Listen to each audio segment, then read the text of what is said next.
Assalamualaikum warahmatullahi wabarakatuh. Selamat pagi anak-anak. Semoga hari ini kalian selalu dalam keadaan sehat selalu, tambah ganteng, tambah cantik semuanya.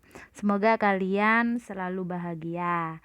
Anak-anak, hari ini kita akan melanjutkan materi kita pada minggu kemarin, yaitu tentang harmonisasi hak dan kewajiban asasi manusia dalam perspektif Pancasila. Tetapi kita akan membahas yang sub C, yaitu kasus-kasus pelanggaran hak asasi manusia. Sekarang kita akan membahas tentang pengertian pelanggaran hak asasi. Hak asasi itu sudah diatur menurut Undang-Undang Nomor 39 Tahun 1999 tentang hak asasi.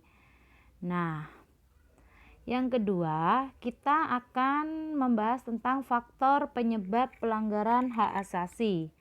Faktor-faktor penyebabnya itu bisa dari belum adanya kesadaran tentang tatanan konsep HAM. Di sini penyebab pelanggarannya itu kita bisa tahu bahwa masih banyak orang yang belum sadar tentang tatanan konsep HAM. Orang-orang masih tidak mengerti bagaimana sih HAM itu, apa sih? Nah, itu. Yang kedua, adanya pandangan HAM yang bersifat individualistik.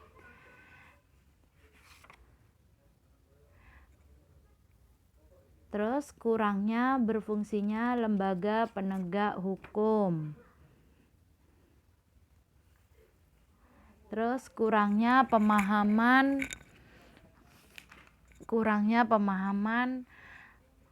HAM baik di kalangan sipil ataupun militer. Kurangnya tanggung jawab yang melanda berbagai lapisan masyarakat. Itu tadi. Terus tidak seimbangnya pelaksanaan hak asasi dan kewajiban asasi. Belum adanya kesepahaman dan kesamaan mengenai konsep HAM. Ada sikap individualistik. Nah, itu merupakan faktor internal dari dalam diri seseorang tentang penyebab pelanggaran hak asasi manusia secara khusus. Kalau yang tadi, yang pertama itu tentang faktor penyebab pelanggaran HAM secara umum. Terus ada juga kurang kesadaran tentang HAM, rendahnya sikap toleran itu. Terus selanjutnya kita ke yang B, yaitu faktor eksternal. Faktor eksternal yaitu faktor yang berasal dari luar diri seseorang. Yang pertama, lemahnya dan kurangnya berfungsi lembaga penegak hukum. Aparat penegak hukum seperti polisi, jaksa, pengadilan yang kurang maksimal akan semakin memperburuk penegakan hak asasi manusia bagi pelaku pelanggaran HAM. Penguatan aparat penegak hukum sangat diperlukan untuk menjamin tegaknya hukum bagi kasus pelanggaran hak asasi manusia. Terus ada juga penyalahgunaan kekuasaan. Faktor ini lebih terkait dengan unsur kepentingan yang menaunginya. Kepentingan individu atau kelompok terhadap kekuasaan terkadang melegalkan segala cara, bahkan tidak masalah jika harus melakukan pelanggaran HAM sekalipun. Terus penyalahgunaan kemajuan teknologi. Perkembangan teknologi selain membawa dampak positif juga membawa dampak negatif yang tidak kalah penting. Berbagai pelanggaran HAM dapat dilakukan dengan memanfaatkan teknologi seperti melalui televisi, surat kabar, telepon, dan internet. Misalnya pelanggaran HAM melalui media internet, kasus pemerasan, penculikan, bahkan berujung-ujungnya nanti ke pembunuhan.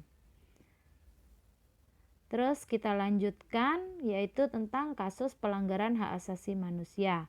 Contoh-contohnya, misalkan pembantaian Rawagede, penembakan misterius Petrus, peristiwa Tanjung Priok, peristiwa Aceh, pembunuhan Marsina, kasus wartawan Udin, kasus pembunuhan mahasiswa Trisakti, peristiwa kekerasan di Timor Timur, kasus pembunuhan Munir, dan lain-lainnya.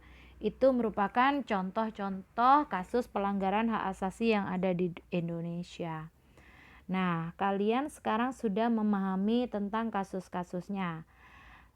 Terus, sekarang kalian silahkan menjawab pertanyaan ini. Faktor internal penyebab pelanggaran HAM yang dapat ditemukan di sekitar lingkungan kita.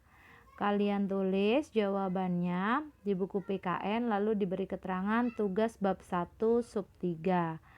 Silahkan mengerjakan.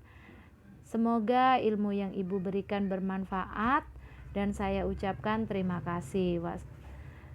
Wassalamualaikum warahmatullahi wabarakatuh.